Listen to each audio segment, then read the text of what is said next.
일곱 별과 일곱 촛대라는 제목으로 두 번째 요한계시록 설교를 하겠습니다.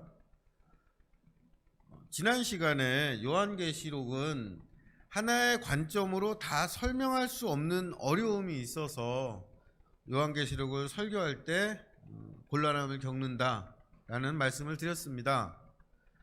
예를 들어서 요한계시록을 해석하는 방법 중에 말세적인 관점으로 해석하는 미래주의 해석 방법이라는 게 있습니다.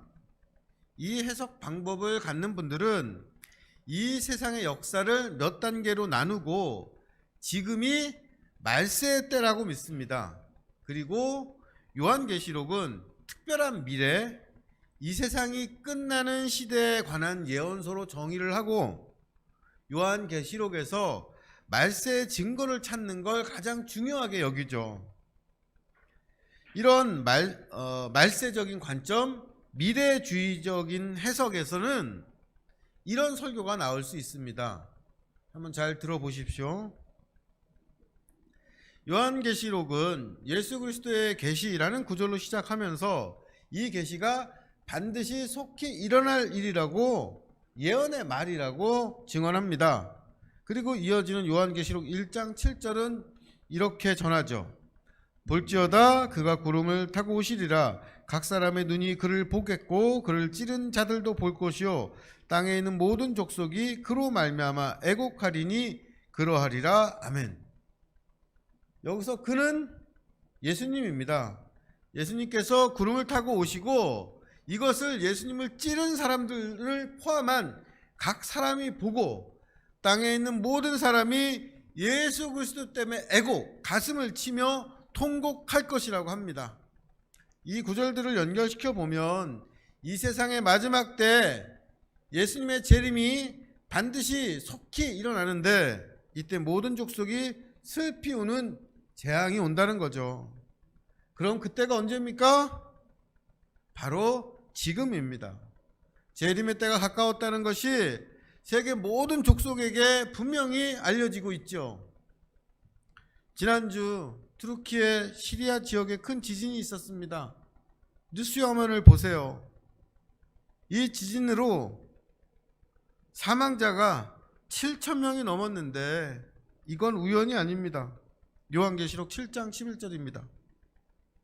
그때 큰 지진이 나서 성 10분의 1이 무너지고 지진에 죽은 사람이 7,000이라 그 남은 자들이 두려워하여 영광을 하늘의 하나님께 돌리더라.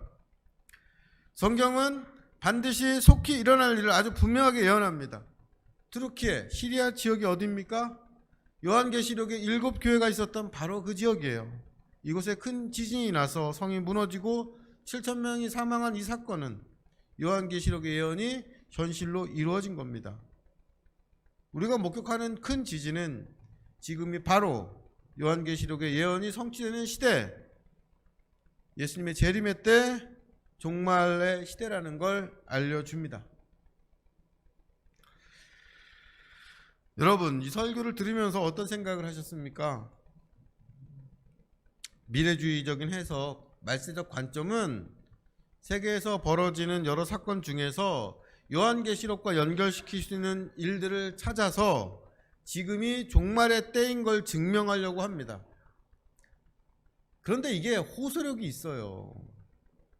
최근에 일어난 큰 사건과 공신력 있는 언론의 보도자료와 여기에 딱 일치되는 요한계시록의 구절을 결합시키면 요한계시록은 지금 현실에서 아주 설득력과 힘을 갖게 되는 거죠.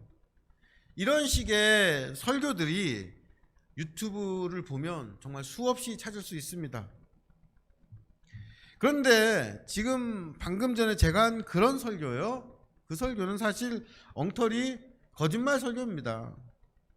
요한계시록 7장 11절에 큰 지진이 나서 7,000명이 죽는다고 하죠.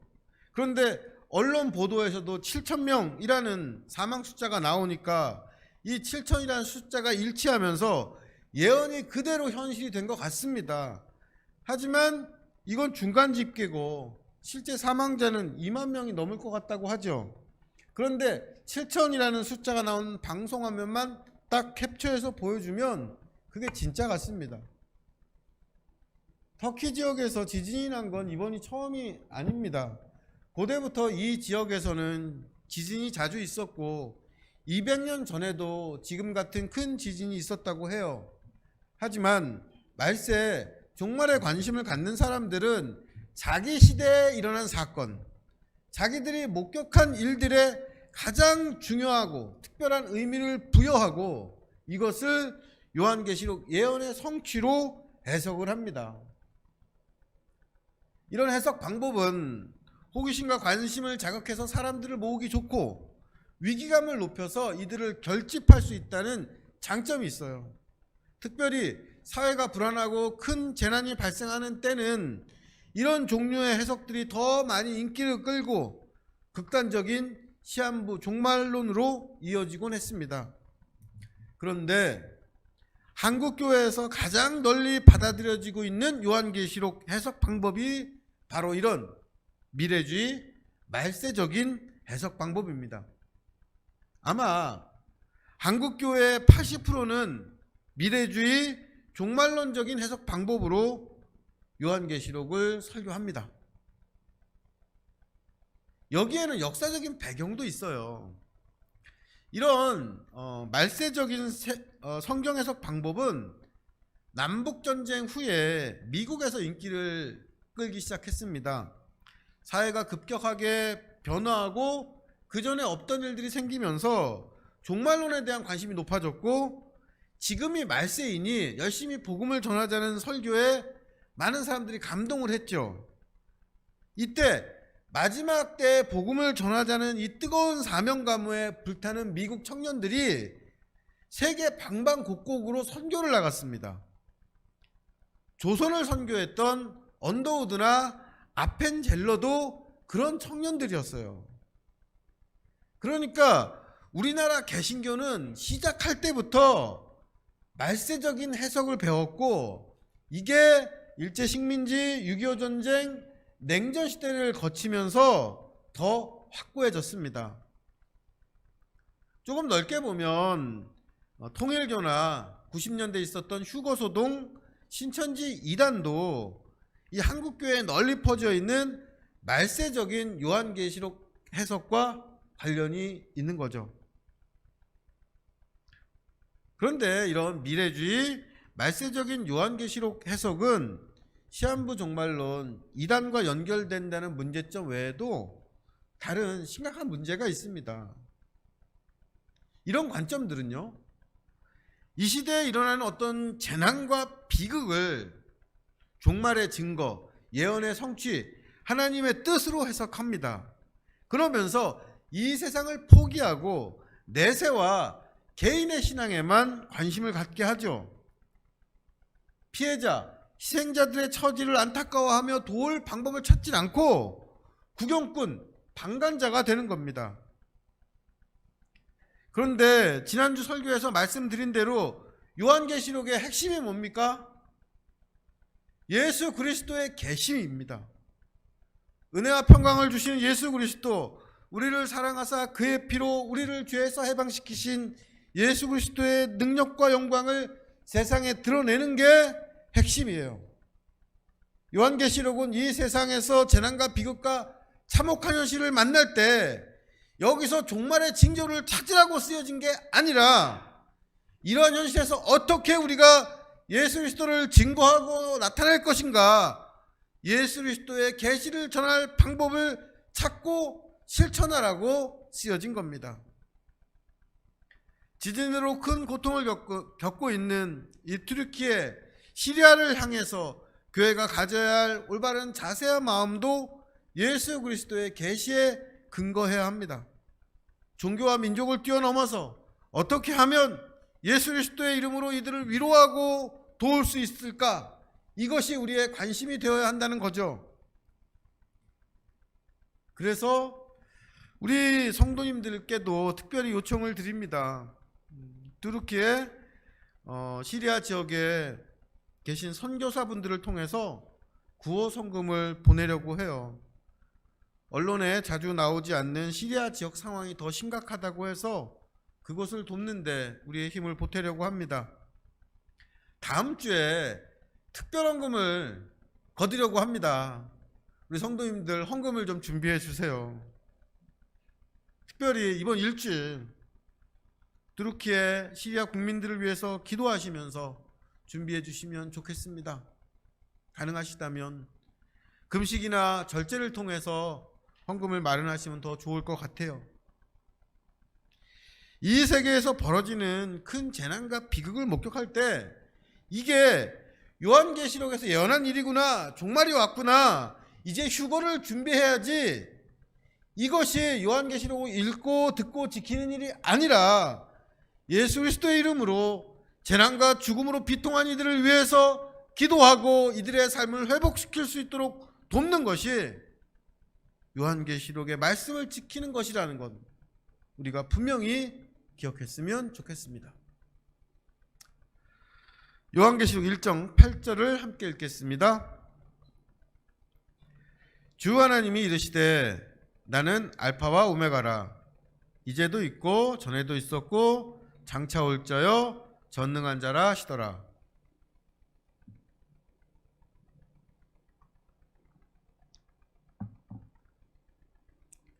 하나님은 알파와 오메가, 처음과 마지막이십니다.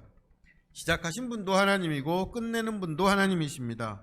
그런데 우리는 어떤 존재입니까? 알파도 아니고 오메가도 아니에요. 우리는 스스로 시작할 수도 없고 마음대로 끝낼 수도 없는 존재, 알파와 오메가 사이, 처음과 마지막 사이를 살고 있는 존재, 중간을 살아가는 존재들입니다. 중간을 살아간다는 건 어떤 뜻입니까?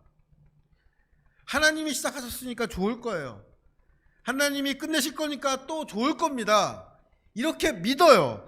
이렇게 믿지만 중간중간 기대하지 않던 일을 만나서 실망하고 고민과 모순을 겪으면서 완성되지 않는 삶을 살아가는 것이 중간을 살아가는 삶입니다. 오늘 본문인 요한계시록 1장 9절을 읽어보죠. 나 요한은 너희 형제요 예수의 환난과 나라와 참음에 동참하는 자라. 하나님의 말씀과 예수를 증언하였으므로 말미암아 pat모라 하는 섬에 있었더니. 사도 요한은 여기서 자신을 너희들의 형제라고 소개하면서 예수의 환난과 나라와 참음에 동참하는 사람이라고 말합니다. 원문에는 이 예수 안에라는 말이 문장에 나와요. 그래서 큰 어려움과 하나님 나라와 참고 견디는 일을 여러분과 함께하는 사람, 예수 안에서 라고 직역을 할 수가 있습니다. 예수 안에 있으면 은혜와 평강, 능력과 영광만 있는 게 아니라 감당하기 어려운 무서운 일과 참아내야 하는 괴로움이 있습니다. 그런데 이런 일들을 형제 자매와 함께 동참하면서 하나님의 나라를 경험하고 거룩한 하나님의 백성, 하나님의 가족이 되죠. 그런데 교회 형제요, 예수 안에서 함께 했던 사람인 요한이 지금 어디 있습니까? pat모섬에 있어요. pat모섬은 지도를 보면 지금 투르키의 지역의 본토에서 한 40km 정도 떨어진 그 망망대해에 떠 있는 아주 작은 섬입니다. 예수 그리스도와 하나님 아버지를 증언했더니 붙잡혀서 pat모섬으로 유배되었어요. 요한에게 형제들과 함께하지 못하는 외롭고 막막한 처지, 섬에 갇혀서 하나님의 말씀과 예수를 증언할 수 없는 이상한 삶의 자리가 주어진 겁니다. 이렇게 중간 상태에 있는 성도에게는 출발점과 종말 사이에서 여러 가지 설명할 수 없고 기대하지 않던 일들이 벌어집니다. pat모섬에 유배되어서 혼자 예배를 드려야 하는 어느 외롭고 슬픈 주일에 요한은 성령에 붙잡혀서 커다란 음성을 듣습니다. 이 음성은 내가 보는 것을 두루마리에 써서 7교회에 보내라고 말합니다. 요한 사도가 이 음성이 들리는 곳으로 몸을 돌려보니까 인자, 사람의 아들의 모습을 한 예수님이 보여요. 요한 사도는 이때 보았던 예수 그리스도를 글로 써서 전했습니다. 요한이 예수님을 묘사한 것이 1장 12절에서 16절에 나옵니다. 이 부분을 한번 찬찬히 읽어보죠. 그리고 여러분께서는 읽으실 때 여기서 묘사하는 예수님의 모습을 최대한 좀 상상해 보시길 바랍니다. 1장 12절에서 16절입니다. 몸을 돌이켜 나에게 말하는 음성을 알아보려고 돌이킬 때에 7 금 촛대를 보았는데 촛대 사이에 인자 같은 이가 발에 끌리는 옷을 입고 가슴에 금띠를 띠고 그의 머리와 털의 희기가 흰 양털 같고 눈 같으며 그의 눈은 불꽃 같고 그의 발은 풀무불에 단련한 빛난 주석 같고 그의 음성은 많은 물소리와 같으며 그의 오른손에 7 별이 있고 그의 입에서 좌우에 날선 검이 나오고 그 얼굴은 해가 힘있게 비치는 것 같더라. 지금 우리가 방금 읽은 구절을 문자 그대로 그림으로 그린 것들이 있어요. 여러분이 상상했던 것과 비슷합니까? 여러분 어떤 모습 상상하셨습니까? 그런데 요한이 봤던 모습이 이런 모습일까요? 요한 사도는 글로 자신이 본 예수님을 묘사했지만 이건 사실 요한이 본 그대로가 아니라 비유와 상징입니다. 왜냐하면 요한이 본 그 예수님은 무엇 같다 이렇게 표현할 수밖에 없는 신비와 놀라움이기 때문입니다. 제가 다녔던 대학에 연극영화학과가 있어요. 그래서 가끔 동문 연예인을 캠퍼스에서 만날 때가 있었습니다. 보통 때는 연예인이다 이러면서 지나갔는데 정말 실물로 보고 놀란 배우가 있습니다. 영화배우 염정아 씨라고 아시는지 모르겠는데 미스코리아 하셨던 분이에요. 90년대 중반에 염정아 씨가 미스코리아 되고 한참 인기 많을 때였습니다. 어느 날 이렇게 도서관 계단을 내려가는데 제 앞에서 염정아 씨가 이렇게 올라오고 있는 겁니다. 꿈인가 생신가 했죠. 태어나서 그렇게 생긴 사람 처음 봤어요. 걸어다니는 마네킹처럼 얼굴 크기나 뭐 피부, 신체 비율이 이 세상 사람 같지가 않은 겁니다. 그리스 신화에 나온 여신 같은 그런 비현실적인 미모였어요. 친구들에게 염정아 봤다고 하니까 실물이 어떠냐고 물어봐요. 근데 제가 이거를 이렇게 제대로 표현을 못했습니다. 그냥 말도 못하게 예뻐 이렇게 말할 수밖에 없었어요. 그런데 그 염정아 씨를 이렇게 딱 바로 앞에서 보면서도 제가 인사도 못했습니다. 왠지 숨이 딱 막히고 제 스스로가 막 부끄러운 마음이 드는 거예요. 요즘으로 하면 오징어가 됐다? 이런 느낌일 겁니다. 남들보다 뛰어난 외모를 가진 어떤 연예인만 봐도 그런데 예수님을 본 요한이 어땠겠어요? 요한은 예수님의 영광에 압도되어서 그 앞에 죽은 듯이 쓰러졌습니다.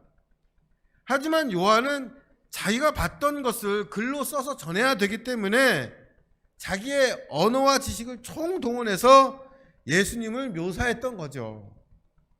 그런데 이 묘사는 요한이 그냥 자기 느낌에 따라서 쓴 게 아니라 구약 성서의 여러 이미지들을 이용한 겁니다. 하나하나 다 찾아볼 수는 없지만 대표적으로 한 구절만 찾아보죠.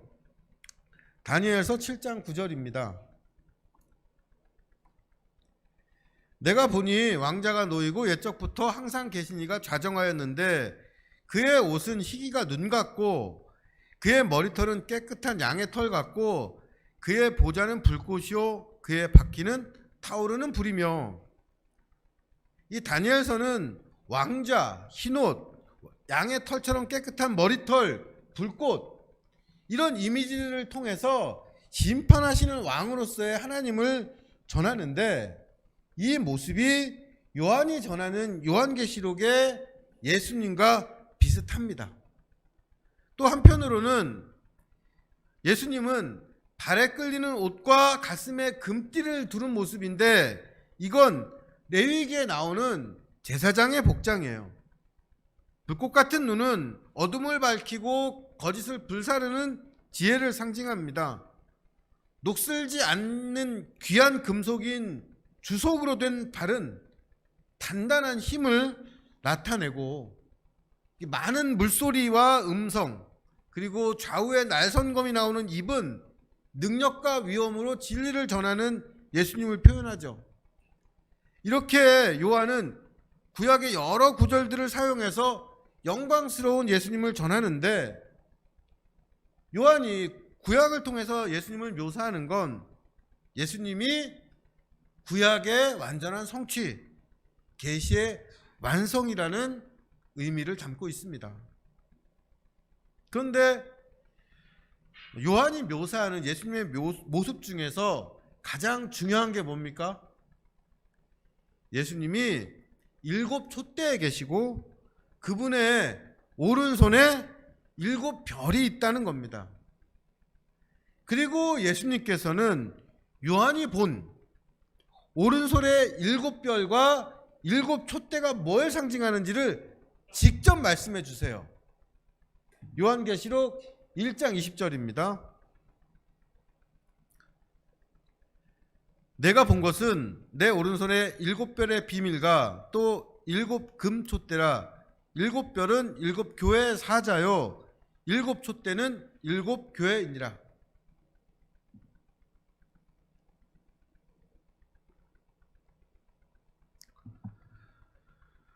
먼저 예수님이 계셨던 그 7 금촛대에 대해서 알아보죠. 아까 보셨던 그림 한번 다시 보세요. 예수님을 묘사한 이 그림을 보면 7 금촛대가 다르게 그려져 있죠. 오른쪽은 따로따로 촛대가 7개가 있고 왼쪽은 가지 7개에서 이렇게 나누어진 성막의 촛대로 그렸습니다. 예수님이 거니셨던 7 촛대는 어떤 거였을까요? 2개 중에 어떤 게 맞을까요? 제 판단으로는 왼쪽의 그림 성막의 촛대가 맞습니다. 촛대가 7개가 있는 게 아니라 이렇게 가지가 7개인 촛대가 7 촛대라는 거죠. 예수님께서 7 촛대가 뭐라고 가르쳐 주시죠? 7 교회라고 하십니다. 그런데 교회는 따로따로 7개가 있는 것 같지만 실제로는 하나의 가지에서 갈라져 나온 하나의 공동체입니다. 이런 의미를 이렇게 따로따로 떨어져 있는 7개의 촛대는 전하지 못하죠.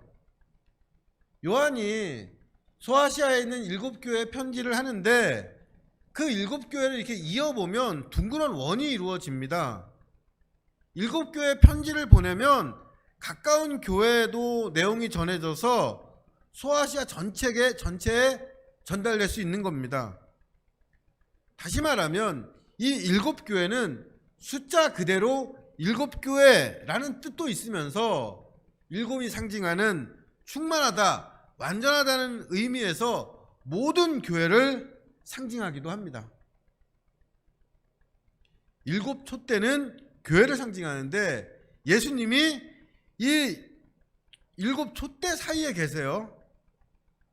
출애굽기 27장 20절 21절에서 이 성막의 촛대에 관한 규례가 나옵니다. 한번 읽어보죠. 너는 또 이스라엘 자손에게 명령하여 감나무로 짠 순수한 기름을 등불을 위하여 내게로 가져오게 하고 끊이지 않게 등불을 켜되 아론과 그의 아들들로 회막안 진곡의 휘장 밖에서 저녁부터 아침까지 항상 여호와 앞에 그 등불을 보살피게 해라. 기름을 충분하게 준비해서 촛대의 등불이 꺼지지 않게 밤낮으로 보살피는 게 제사장들의 아주 중요한 일이었습니다. 예수님께서 발에 끌리는 긴 옷과 가슴에 금띠를 한 제사장의 모습으로 일곱 촛대 사이에 계시고 이 일곱 촛대를 교회라고 하시죠. 이건 예수님께서 촛대의 등불이 꺼지지 않게, 교회의 빛이 사라지지 않게 지키고 보살피신다는 의미입니다. 촛불과 등불의 관계는 1월에 우리가 살펴봤던 질그릇과 보배의 관계와 비슷해요. 질그릇에 보배가 간직되어서 귀한 것처럼 촛대는 기름이 준비되어서 등불이 켜져 있어야 가치가 있습니다. 보배 없는 질그릇, 등불이 꺼져 있는 촛불은 모양만 있을 뿐 자기 역할을 하지 못하는 쓸모없는 물건이죠. 예수님께서는 교회라는 촛대가 등불이 꺼져서 쓸모없는 것으로 버려지지 않도록, 교회와 함께 하시면서 교회 등불이 꺼지지 않도록 지키고 계십니다. 툭 치면 넘어지고 바람 불면 꺼질 것 같은 작은 교회라도 이 교회들이 세상을 밝히는 불이 될 수 있도록, 빛을 드러낼 수 있도록 보살피고 계신 거죠. 이것이 우리 주사랑교회도 가질 수 있는 소망이고 힘입니다. 예수 그리스도가 함께 계시니 교회는 넘어지거나 꺼지지 않습니다. 예수님께서는 우리가 어떤 처지와 환경에 있더라도 세상을 밝히는 빛을 가질 수 있도록 지키고 보살펴 주십니다. 우리 주사랑교회가 예수님과 함께하는 일곱 금촛대 같은 교회, 예수님이 지키시는 등불이 꺼지지 않는 교회일 것을 믿고 또한 소망합니다. 일곱 촛대에 이어서 예수님의 오른손에 있는 일곱 별의 의미를 한번 살펴보겠습니다. 성경에서 오른손이라는 건 구원과 보호, 축복과 인도하심을 나타내는데, 이 예수님의 오른손에 일곱 개의 별이 있습니다. 그리고 예수님께서 이 일곱 개의 별을 일곱 교회 사자라고 말씀하시죠. 여기서 해석의 열쇠가 되는 단어가 사자입니다. 그런데 이 사자는 라이언, 동물을 말하는 사자나 죽은 사람을 뜻하는 사자가 아니라 명령을 받은 사람이라는 뜻의 사자예요. 그런데 이 사자라고 번역된 헬라어 원어가 앙겔로스입니다. 이 단어에서 천사를 의미하는 앙겔라, 에인젤이 유래했습니다. 이 앙겔로스는 기본적으로는 뭔가 이렇게 명령을 받은 사람이라는 뜻인데, 이걸 사람한테 적용을 하면 사신, 사절, 심부름꾼이 되고, 이걸 영적인 존재, 천상의 존재한테 적용을 시키면 천사가 돼요. 그래서 일곱 교회 앙겔로스 하면은 일곱 교회 심부름꾼으로 번역할 수도 있고 일곱 교회 천사로도 번역할 수가 있습니다. 그래서 우리말 성경에도 이 번역이 달라요. 최근에 개신교에서 번역한 새 한글 성경에서는 이 단어를 심부름꾼으로 번역을 하고 천사로도 번역할 수 있다라고 주석을 달았습니다. 가톨릭 성경은 이걸 천사라고 번역을 해요. 여기서 전통적으로 수호천사를 인정하고 숭배했던 가톨릭과 미신적인 요소가 있다고 해서 천사를 중요하게 여기지 않는 이 개신교의 신학적인 차이가 있다는 걸 알 수가 있죠. 참고로 성경은 천사의 존재를 아주 분명하고 확실하게 증언을 합니다. 특별히 요한계시록에서는 천사를 아주 중요하게 다루죠. 여기에 대해서는, 천사에 대해서는 요한계시록을 설교하면서 차차 말씀을 드리겠습니다. 어쨌든 일곱 교회 앙겔로스를 사람인 심부름꾼으로 해석을 하면 이 일곱 교회의 앙겔로스는 교회에 하나님의 말씀과 명령을 전하는 설교자나 장로, 교회에 하나님의 뜻을 전하는 리더를 의미하게 됩니다. 그런데 이거를 일곱 교회의 천사로 해석하면 각 교회 수호천사, 각 교회를 눈에 보이지 않도록 않게 지키는 천상의 존재를 의미하게 되죠. 그런데 사람인 요한이 천상의 존재인 천사에게 편지를 쓰는 게 자연스럽게 설명이 되질 않아요. 그래서 7교회 앙겔로스는 교회를 위해서 수고하는 사람들로 이해하는 게 좋을 것 같은데, 문제는 요한계시록 전체에서 이 앙겔로스가 한 70번 나오는데 여기를 제외하고는 모두 명백하게 하늘의 영적인 존재인 천사를 의미합니다. 그래서 성경학자들도 이 7교회 앙겔로스가 사람이냐 천사냐 논쟁을 하고 여기에 대한 의견의 일치를 보지 못합니다. 저는 이 부분을 천사보다는 사람, 교회를 위해서 수고하는 심부름꾼으로 이해하는 게 더 좋다고 생각을 합니다. 그러면서 이 단어를 쓴 건 이들이 천상의 존재인 천사처럼 귀한 존재인 걸 강조하려고 이 단어를 썼다고 생각을 해요. 중요한 건 이들이 예수님의 오른손에 있다는 겁니다. 예수님께서 각 교회마다 하나님의 뜻을 전하는 천사처럼 귀한 사람들을 두셨고, 이들을 그분의 힘 있는 오른손으로 구원하시고 붙드시고 인도하시고 복을 주십니다. 그럼 누가 예수님의 오른손에 있는 교회의 사자일까요? 편지를 받은 사람, 예수 그리스도의 계시를 듣고 전하는 사람, 예수 그리스도의 고난과 나라와 참음에 동참하는 사람들입니다. 7교회가 소아시아 7교회뿐 아니라 모든 교회를 의미하는 것처럼 7교회의 사자 역시 여러분과 저를 포함한 모든 성도가 될 수 있습니다. 7촛대인 교회에 예수 그리스도의 불이 타오를 수 있도록 예수님의 사랑과 구원을 전하고 예수님의 가르침을 실천하면서 이 세상의 평화와 생명을 위해서 수고하는 모든 성도가 예수님의 손에서 빛나는 7별, 7교회의 사자가 될 수 있는 거죠. 그래서 우리는 또 우리 옆자리에 있는 이 성도를 7별처럼 빛나는 천사처럼 귀한 사람으로 여겨줄 수 있는 겁니다. 우리는 알파와 오메가, 처음과 마지막이 아닙니다. 이 땅에서 몸을 가진 채 중간 시대를 살아가는 사람들이죠.